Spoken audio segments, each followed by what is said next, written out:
જૂતા મોજા પહેરવાના, પછી સ્કૂલે જવાના. સ્કૂલેથી આવીને શું કરવાનું? સૌથી પહેલા બૂટ કાઢવાના, મોજા મૂકવાના. ક્યાં મૂકવાના? એની જગ્યા પર, એની રેક પર મૂકવાના. પછી શું કરવાનું? પોતાનું દફતર લઈને ફેંકવાનું નહીં જોડતું. શું કરવાનું? ટેબલ પર લાવીને ધીમે રહીને મૂકવાનું. કેમ? કે એમાં સરસ્વતી માતા, બુદ્ધિ માતા બેઠી છે. જો એને ફેંકશો ને તો તમને બુદ્ધિ નહીં આવે. બરોબર? ગણપતિ બુદ્ધિ આપે નહીં. હા, અને ચોપડા ફાડવા નહીં, પેનો મોઢામાં ચબાવવાની નથી. એને કેમ કે એ અમારા સંસાધન છે. એને એક મહિલાનું સંસાધન શું હોય રસોઈ માટે? તો કે ચકલો જો આદની જોઈએ, વેલણ જોઈએ, કડિયો જોઈએ, ચમચો જોઈએ, કેટલું બધી વસ્તુ જોઈએ, કુકર જોઈએ, તારે ખાવાનું બને છે ને, એમને એમ બને. તો એ બધા ઉપકરણ છે. એવી રીતે આ ભણવાના ઉપકરણ શું છે? Slate, pen, pencil, note, book, દફતર. છોકરાને સાચવતા શીખવાનું. એમની પૂજા આપણે કરીશું. એને ચાંદલો કરો છો, પેનને ચાંદલો કરો. પકડા પેન.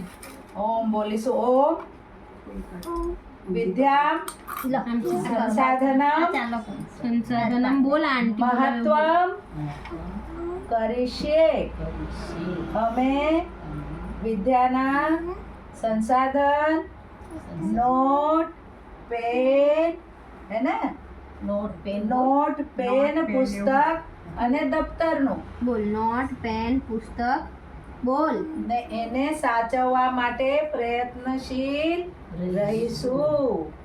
ચાલો હવે એને ચિલ્લ કરીને એના ઉપરથી એના અંદરનું પાના પર ચાંદલા કરો. ઓમ નો જ્યોતિર્જુષતામા જયસ્ય બૃહસ્પતિ યજ્ઞમિમં તન્નો ત્વરિષ્ઠં યજ્ઞંગું સમિમં દધાતુ વિશ્વે દેવા ઇહ મધ્યાન્તમ રૂમ પ્રતિષ્ઠિત. હવે એને ગુરુદેવને સોંપી દઈશું. ગુરુનું પૂજા કરો. ચોખાનું ફૂલ હાથમાં લઈ લે.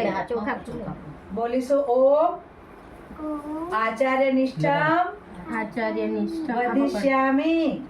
વધિષ્યામિ. પોતાના શિક્ષકો ગુરુજનો પ્રત્યે શ્રદ્ધા સાથે આદર ભાવ વધારતા રહીશું. ઓમ અજ્ઞાનતિમિરાન્ધસ્ય જ્ઞાનાંજનશલાકયા ચક્ષુરમિલિतं યેન તસ્મૈ શ્રી ગુરુવે નમઃ. તસ્મૈ શ્રી ગુરુવે નમઃ. હવે અક્ષર લેખના પાન ખોલી એના જોડે ઓમ લખાઈ દો. હાથ પકડી ઓમ લખવાનું છે. બોલે છે ને પૂજા કરી પાન પર બી લખાવશો ચાલશે. પ્લેન પર લખી દો. આગળ લખાઈ દો. બસ ઓમ લખ. પકડ પેન. પેન પકડ. પકડ બેટા, બરાબર પકડ. મમ્મી પકડે છે, તું લખ.